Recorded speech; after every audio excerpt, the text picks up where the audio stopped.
Spring is the time to restart the garden by fertilizing plants, adding new plants, and propagating plants. So in this video, I'm going to highlight 6 important gardening words to get the proper benefit of spring.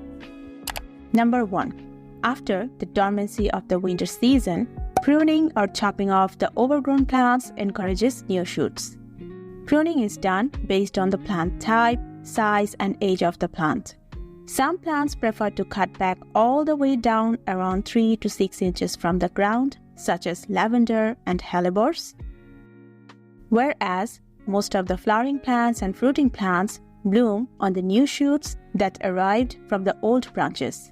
So such plants prefer soft pruning, which means just cutting back 2 to 3 inches of stem from the upper growth. Also, this is the perfect time to remove all the dead, dry branches and reshape the plant. Here, I'm removing all the leggy, overgrown, and dry stems from this jasmine plant. The plant will push new shoots within 6 to 7 days. Sometimes it can take more than 7 days. I have a detailed video on the basics of pruning, video link in the description box and pinned comment. Number 2. This is the best time to fertilize all the summer growing plants or plants that prefer warmer climates to grow. For the flowering and fruiting plants, fertilize the plant with phosphorus-rich fertilizer. For example, here I have added around 1 tablespoon of bone meal for this 3-year-old jasmine plant that is planted in an 8-inch pot. Phosphorus improves the flower production of the plants.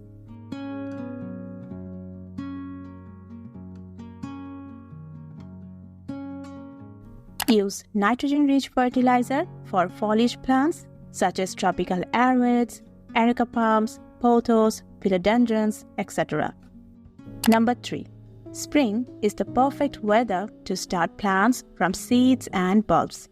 You can start herbs such as basil, dill, and mint, as well as other summer-growing vegetables. A detailed video on the processes of seed germination has been provided on my channel. Video link in the description box and pinned comment. Number 4. As the weather warms up, microbes also distribute their colony because they also prefer a warm climate for their colonization.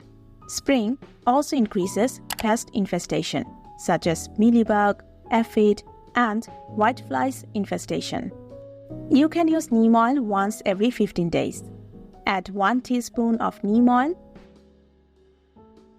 and 1/3 teaspoon of liquid soap or shampoo in a liter of clean water, and spray the solution once every 15 days. For the infested plants, spray the solution twice a day for a week for proper pest control. I have a detailed video on the basics of neem oil application. Video link in the description box and pinned comment. Number 5. Spring is the time you can propagate plants from both hardwood and semi-hardwood stem cuttings. You can propagate arrowheads, which are well known as houseplants. Snip off a healthy stem or vine from a plant. You can take 2 nodes cutting or single node cutting, then simply put all the cuttings in a jar of clean water or insert the cuttings direct in growing media. After inserting the cutting, keep the plant in a bright place and keep the soil evenly moist, but avoid overwatering the cuttings, which can rot them. Number 6. At this point, you can repot your old plants or root-bound plants. Even new plants can be added to the garden. Also, if you bought new plants a month or 2 back, or want to change the potting soil of a plant, then spring is the ideal time to repot such type of plants. So that's all. If you are interested in learning more about plants and gardening, then feel free to subscribe. Thank you so much for watching this video, and we will see you in the next one.